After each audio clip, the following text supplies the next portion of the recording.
today students we are going to study circular motion. What is circular motion?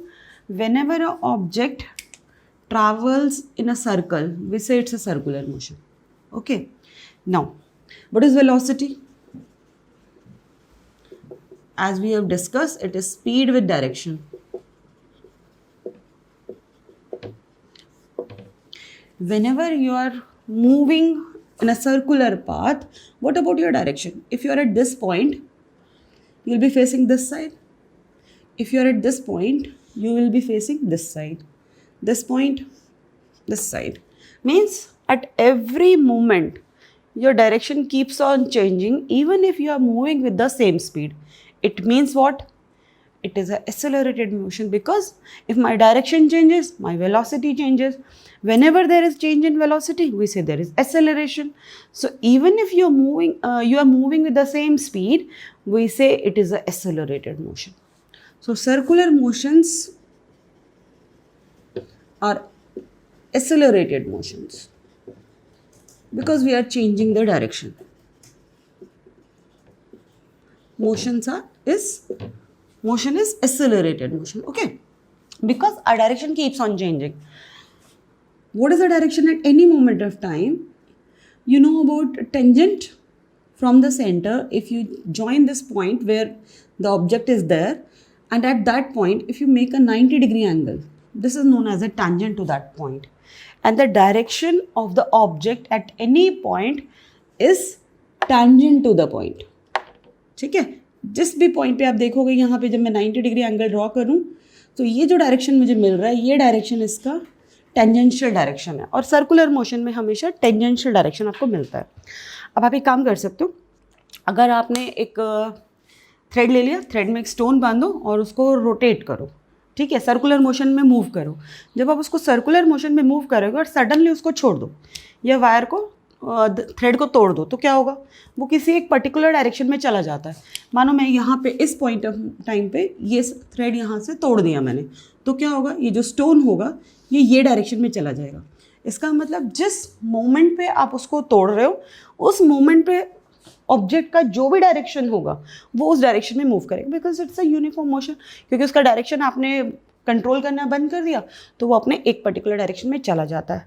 अब ये direction control कहाँ से होता है? जब भी आप सर्कुलर मोशन में होते हो, आपके ऊपर दो फोर्स एक्ट करते हैं. एक force towards the centre and one force is acting outside the centre. These two forces are known as centripetal force and centrifugal force. Centripetal का मतलब होता है center seeking, which is going towards the center. So जो force object से centre की तरफ लग रहा है, मतलब यहाँ ऑब्जेक्ट है तो जो सेंटर की तरफ फोर्स लग रहा है वो फोर्स होता है सेंटर सीकिंग फोर्स और सेंट्रीपिटल फोर्स. अब अगर मान लो दूसरा कोई फोर्स नहीं होगा तो क्या होगा?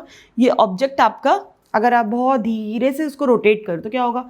सर्कुलर मोशन में वो घूमेगा ही नहीं घूमेगा तो स्टोन बार बार आके नीचे ही गिर जाएगा, सर्कुलर मोशन नहीं आएगा. इसका मतलब इस फोर्स को बैलेंस करने के लिए हमें कोई एक ऐसा फोर्स चाहिए जो उसको बाहर की तरफ स्ट्रिंग को टाइट करके रखें, and that force is known as centrifugal force. ये जो फोर्स होता है ये हमेशा सेंटर से बाहर की तरफ लगता है. एक फोर्स अंदर लगेगा, सेंट्रीफ्यूगल फोर्स हमेशा बाहर की तरफ जाके लगता है, जो सेंट्रीपिटल फोर्स को बैलेंस करता है. तो इन दोनों फोर्सेस से ये आपका ऑब्जेक्ट जो है सर्कुलर मोशन में मूव करता है. जिस मोमेंट पे आप थ्रेड को तोड़ देते हो तो सेंट्रीपिटल फोर्स जो है वो तो ज़ीरो हो जाता है, बिकॉज सेंटर से उसका कोई कनेक्ट नहीं है. तो उस केस में खाली सेंट्रीफ्यूगल फोर्स है. तो सेंट्रीफ्यूगल फोर्स क्या करता है? उसको ऑब्जेक्ट को लेके स्ट्रेट टेंजेंशियल डायरेक्शन में निकल जाता है. मतलब ये है आपका centripetal force towards the centre, centrifugal force बाहर की तरफ होता है. इन दोनों का रिजल्टेंट आपका इधर मूव करता है, ठीक है. तो जब आपने ये फोर्स लगाना बंद कर दिया तो ऑब्जेक्ट जो है वो सेंट्रीफ्यूगल फोर्स से बाहर की तरफ चला जाएगा. Okay, so this is all about the uniform circular motion. तो जो ऑब्जेक्ट होता है जो सेम स्पीड से सर्कुलर मोशन में चल रहा है उसको हम बोलते हैं circular motion. So this is uniform circular motion. अब इस चीज़ में बस दो तीन चीज़ें आपको याद रखनी है. अगर एक ऑब्जेक्ट यहाँ है वो रन करते करते यहाँ पहुँच गया. तो what is the displacement? Very first part में मैंने बताया था जब ऑब्जेक्ट एक जगह से दूसरी जगह जाता है तो डिस्प्लेसमेंट क्या होता है? The shortest distance between the initial point and the final point. तो यहाँ पे डिस्प्लेसमेंट कितना होगा? डायमीटर. मगर डिस्टेंस कवर्ड कितना होगा? पूरा सर्कल कितना होता है? 2 पाई आर. तो half circle will be pi R. This is the displacement and the distance will be pi R. Similarly मान लो ये पूरा का पूरा चक्कर लगा के ऑब्जेक्ट वापस अपनी प्लेस पे आ गया. तो what is the displacement? My initial point and the final point is same. तो मेरा डिस्प्लेसमेंट क्या होगा? 0. मगर मेरा डिस्टेंस कवर क्या होगा? It's 2 pi are. 2 चक्कर लगा लो तो भी डिस्प्लेसमेंट 0, मगर डिस्टेंस कवर आपका बढ़ता जाएगा. तो सर्कुलर मोशन बहुत कॉमनली 1 मार्क्स के ऑब्जेक्टिव क्वेश्चंस इसमें आते हैं कि एक आपको कंडीशन दे दिया, what is the distance covered and the displacement. मान लो यहीं पे है, अभी ऐसा ही केस ये भी हो सकता है. स्क्वायर फील्ड है, यहाँ से ऑब्जेक्ट ने स्टार्ट किया, यहाँ गया, यहाँ जाके रुक गया. तो what is the distance covered? मान लो साइड ए है तो distance covered is 2a. But what is the displacement?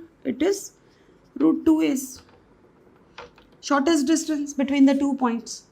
So this is the thing. Okay, that's all for today, students.